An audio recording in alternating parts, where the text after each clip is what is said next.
back in the days of slavery, the braids in our people's hair, it gave them messages like maps on where to go and how to get here. And that was for hope for the future. This beautiful artwork there is made of steel. It'll be forever on this building. The moment here that's so important is the minute that the community accepts the transfer of ownership of all of our hard work and embraces it as their own. I just want to say that this has been the best 3 months that I have ever experienced over the summer.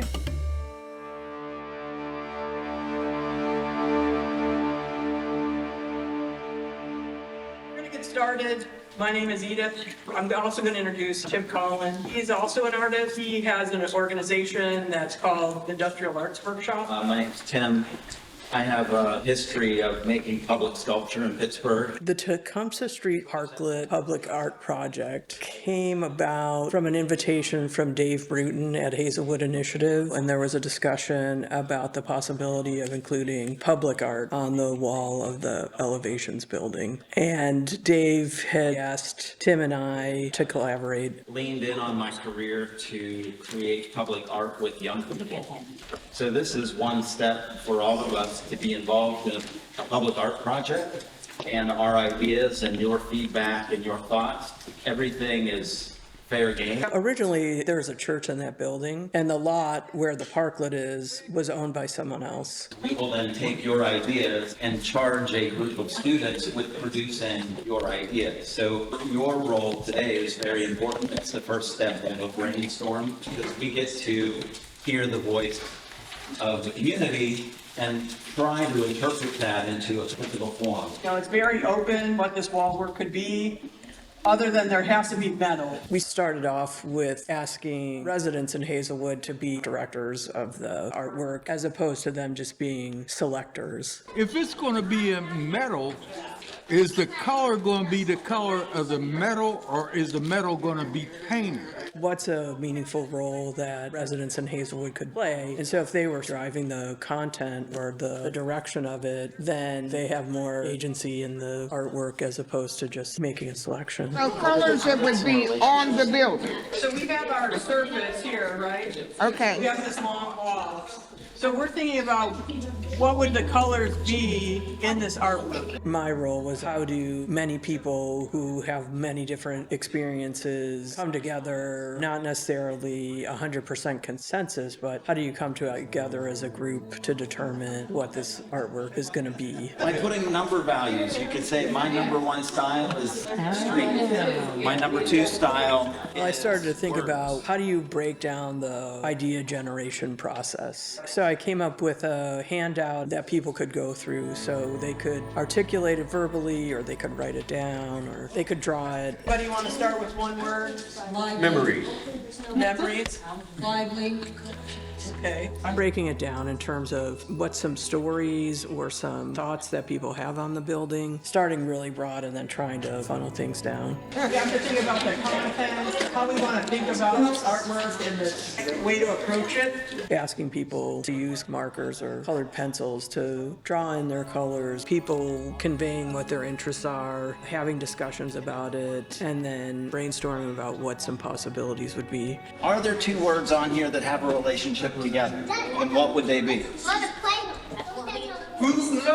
So the word board was kind of like the live action part of the brainstorming, some free association. So using words that people had written down in colors and thoughts and then free associating with that. Because the idea is how do we get to a place that's a little bit deeper than like whatever the first thought is, right? You don't necessarily, we can translate it to this work we've done.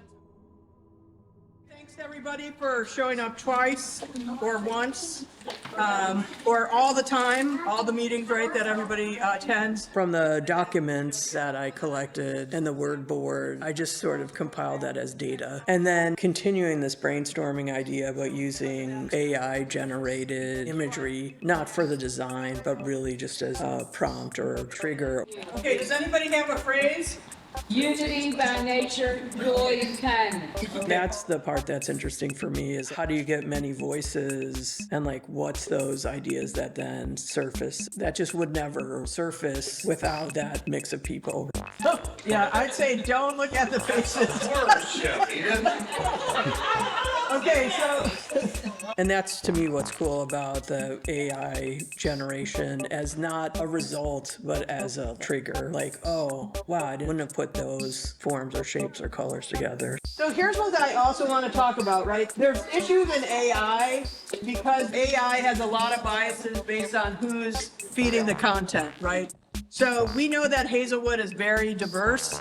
And I mean, I would say these folks might be diverse, but in a different way. And because it's very live and takes like 30 seconds, then people can see like, oh, here's this sentence, blue, purple, green, orange, neon, and that's one version of how it could look. But we're using this as a brainstorming tool. So is there aspects of this that we're just like, hey, we really want this to be included in the artwork? Like, it wouldn't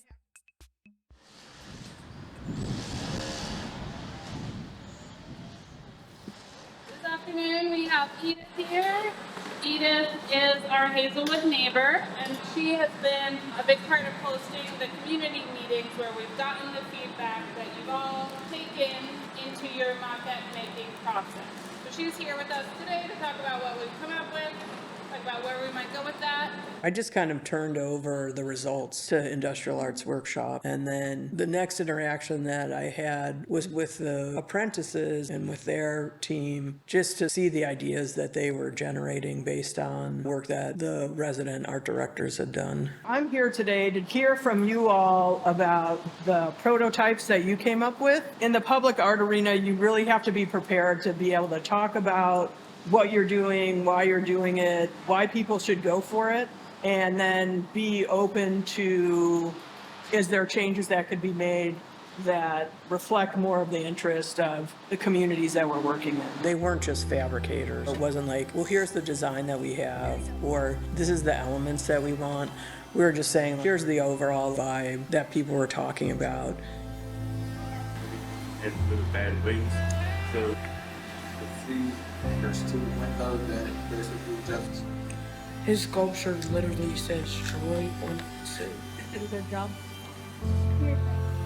Our memories, basically, we capture them like cameras. These memories could be from Hazelwood, what we remember about Hazelwood, whether it's a good memory or it's a tragic memory.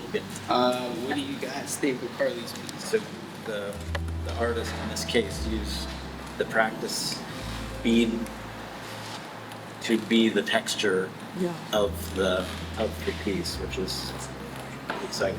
So the apprentice will receive this information. I didn't deliver it to him, so there's like various translations that these things are going through. Is there a way we could make that piece horizontal? Because the building itself is very horizontal.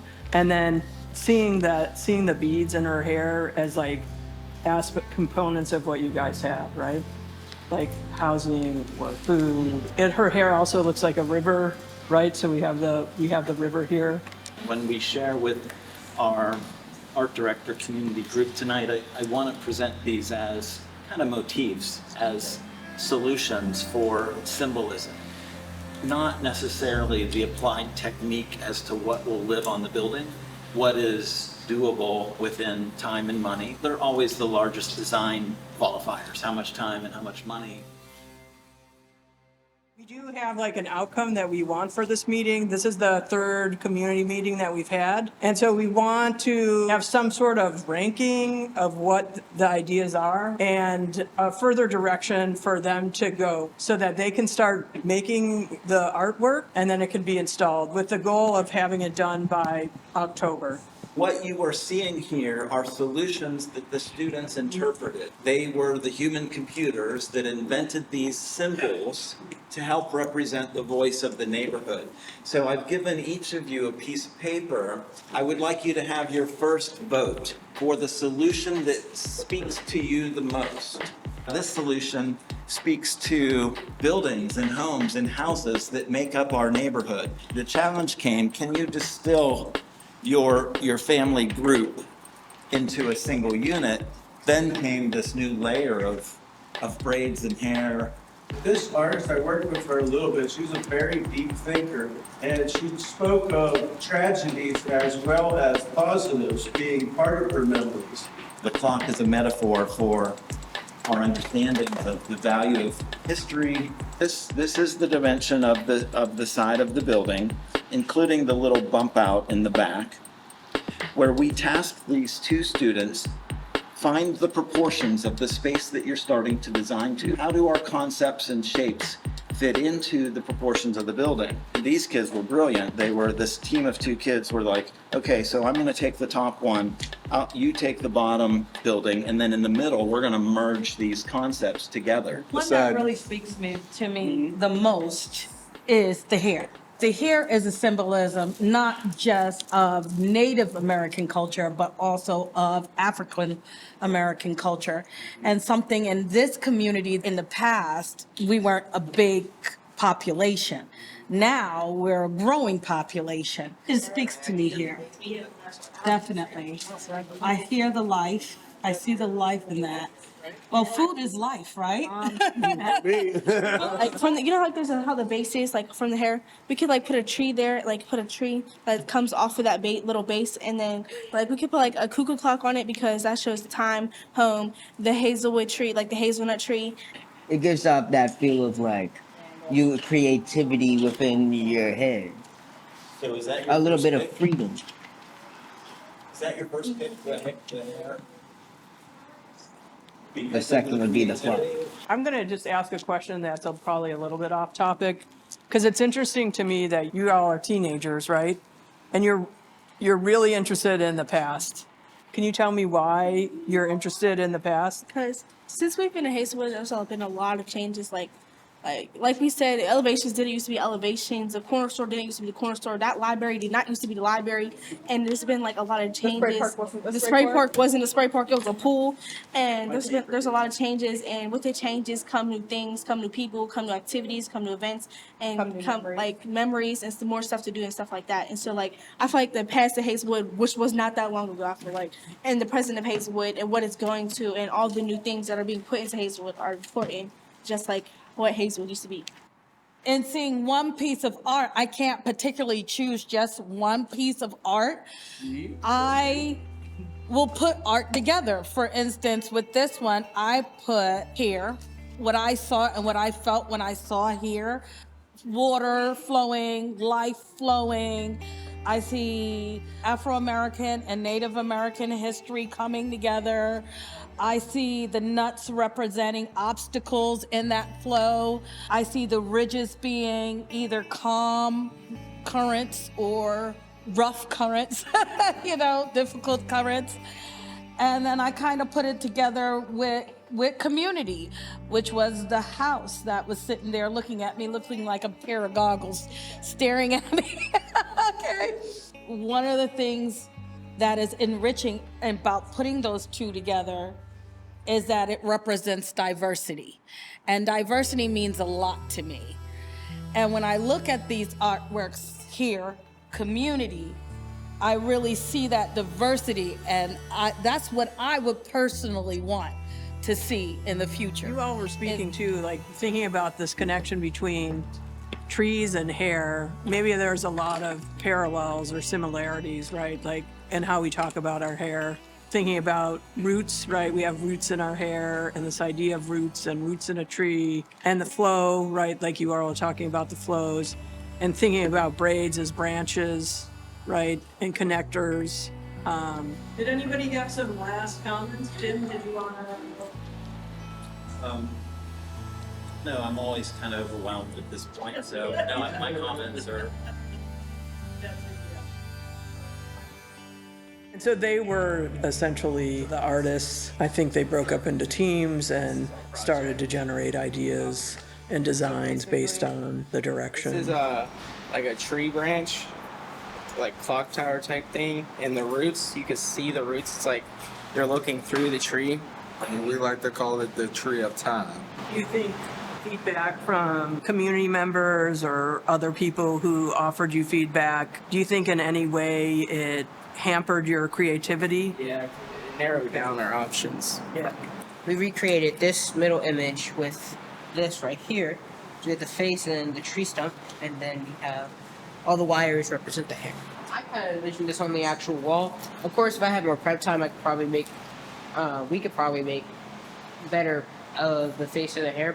We made these hands that are supposed to be like turning into trees, specifically Hazelwood trees to honor like Hazelwood's history, and the hands are also like unity and togetherness. Our project was about beauty, women, and braids.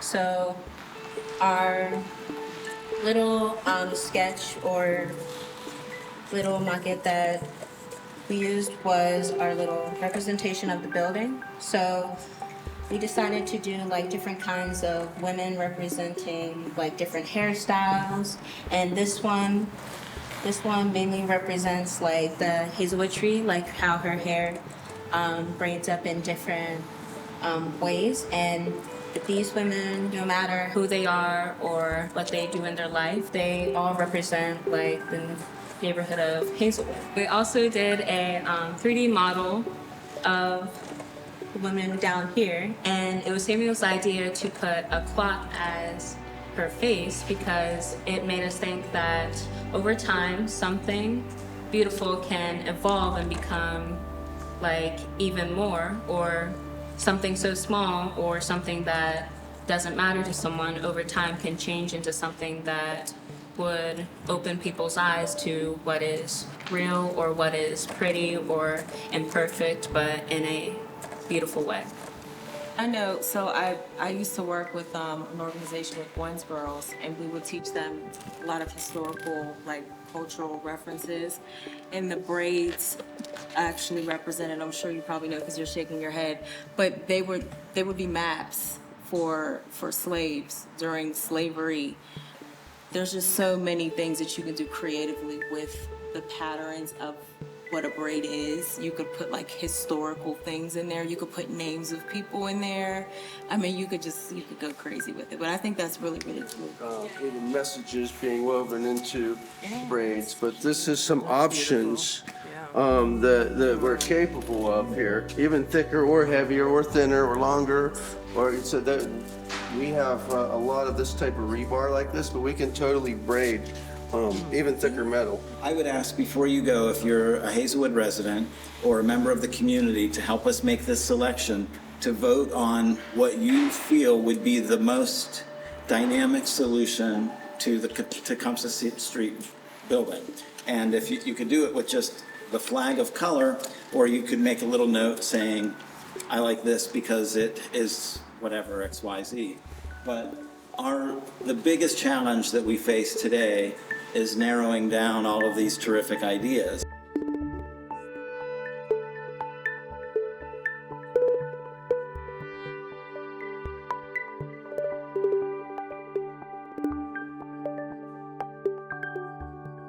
I'm a little biased on some things, but this is a terrific direction. Yes, I agree. The style in these, somebody suggested there's a contemporary, I don't want to say comic, but there's a youthfulness in the artistry here that I see in anime, right? Whether that's a real influence of yours or not, I don't know, but I can see some style there that I really like. But then there's also this traditional thing that's super powerful. So I think as a voice of youth, you're able to have both of those conversations, and I love the style of this. Riley said, could the braids grow and carry this direction through the wall? And maybe this wall grows again another day and people add to it another day, but we need to come out of it with at least one finished thing. Just thinking about this really long horizon, I think I also just like horizontal work, but just thinking about that as a, horizon. These are all really good.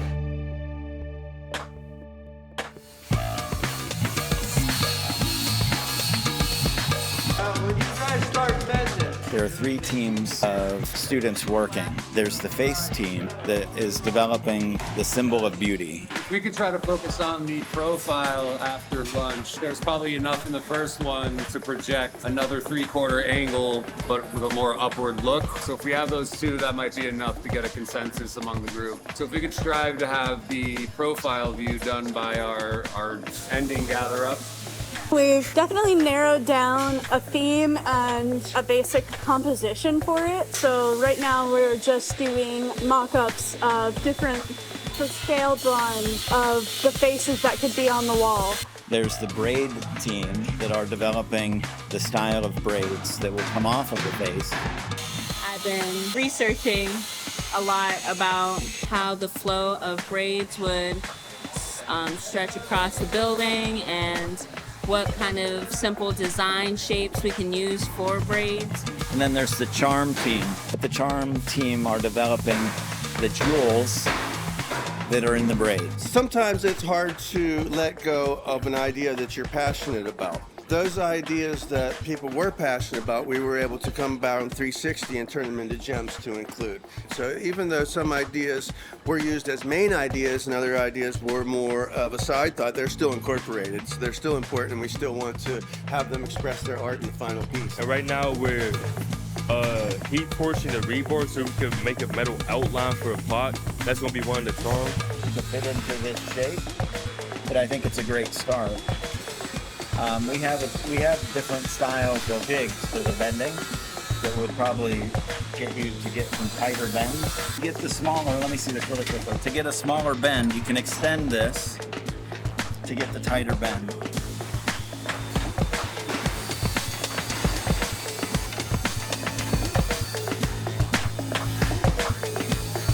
Everybody had individual ideas, and then as a group we'll vote on it, which idea do we like the best, and we'll come up with a democratic way of coming to a solution. And it also has to be practical and buildable and doable, so we have input.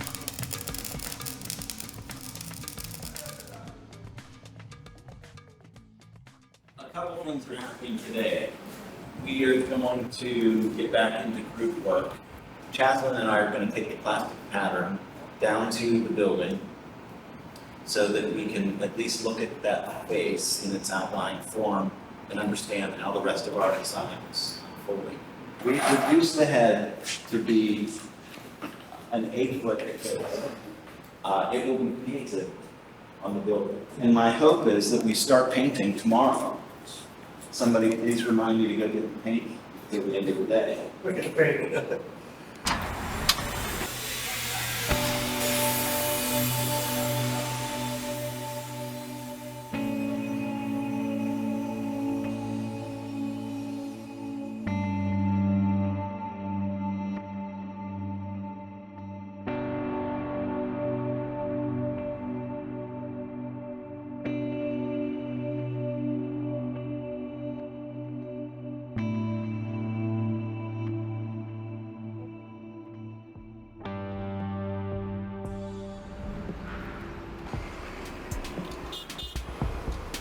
I know a lot about elevations, actually. I know that it used to be a church. It used to be Oasis Church. And Monet used to work across the street and have another shop. So she decided, hey, let's open up a bigger space. But her next project is she wants to do that wall. She wanted to do on the outside of it is have it represent the community of Hazelwood and really symbolize Hazelwood and bring more people out to enjoy. This is pretty much the same line. Right. So it's coming down about 4 inches. And the black line also meets where it was. It just comes out more, and then Exactly. it just goes straight, like So- a sharp drop. So go ahead. You can freehand that. I think that's cool. Do you want to put rose in the hair? Yeah, that'd be Okay. Okay.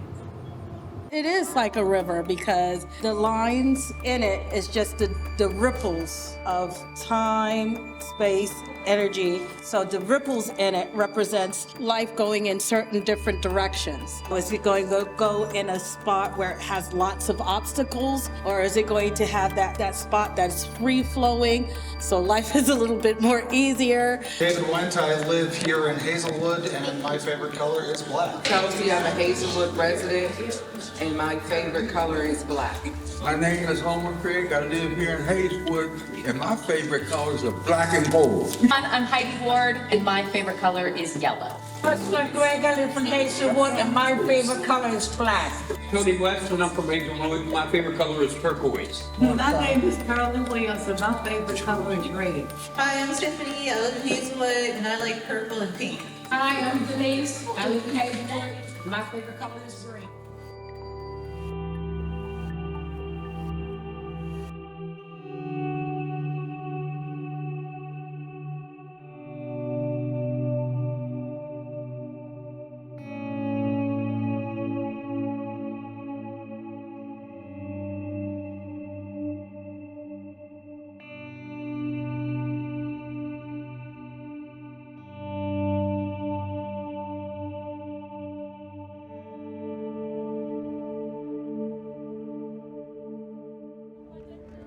So what else can we say about the brilliance of our young people? The moment here that's so important that is really never clearly understood until the minute that the community accepts the transfer of ownership of all of our hard work and embraces it as their own. And it's a really super valuable point. So I want to thank everybody for helping to capture that moment and allow it to be what was ours, yours, and allowing our young people to see that their hard work has a place in the neighborhood.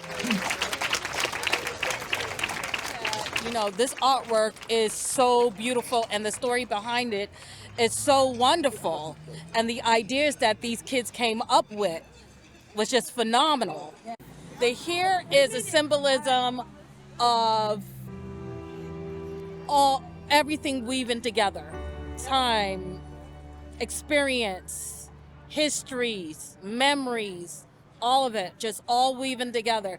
So when we really saw the final product, oh, it's beautiful. It blew us out the water because we didn't know if they were going to go with that or something else. And the fact that they put it all together, oh, it's beautiful. I can't even say more than that. This is our history. This is what's going to be here. And this is what's going to keep our community together.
Ocean mural, and my favorite color is rainbow, gold, silver, and Ocean, where do you live?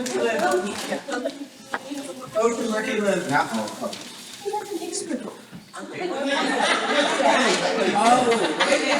I live in Johnson.